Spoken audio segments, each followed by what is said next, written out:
A user did ask how the tracking algorithm of the ufobserver app works. The tracking algorithm allows to determine object position, altitude and speed.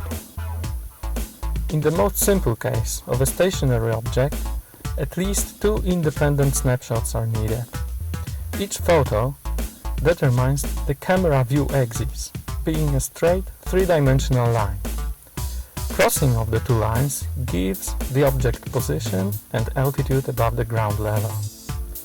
A bit more complicated algorithm is applied for moving objects.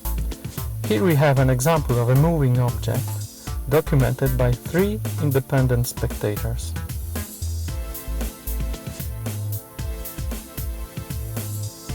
As a result, we have the crossing point of the first 2 lines.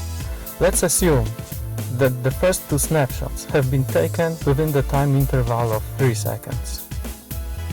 In the same way, we have another crossing point marked as B, and let's assume that the last 2 snapshots have been taken within the time interval of 10 seconds.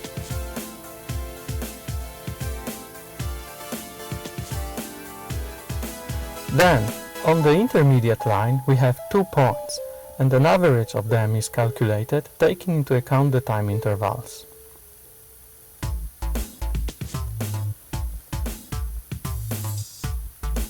Since point A is better time correlated, the average will be shifted towards it. Now let's change the time intervals to 10 seconds for point A and say 2 seconds for point B. Then point B is better time correlated and the average will be shifted towards it. This algorithm has been experimentally examined using flying helium-filled waste bag. After many attempts, we have succeeded to deploy 7 spectators along the wind axis.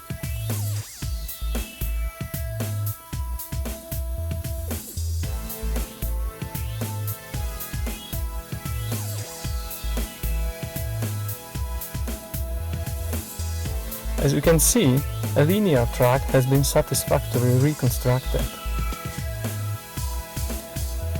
Altitude has been determined to be around 100 meters, the flight speed from 2 to 3 meters per second.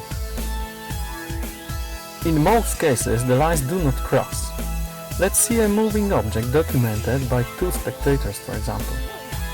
It is then known that the object was somewhere on the first line, and after it was somewhere on the second line.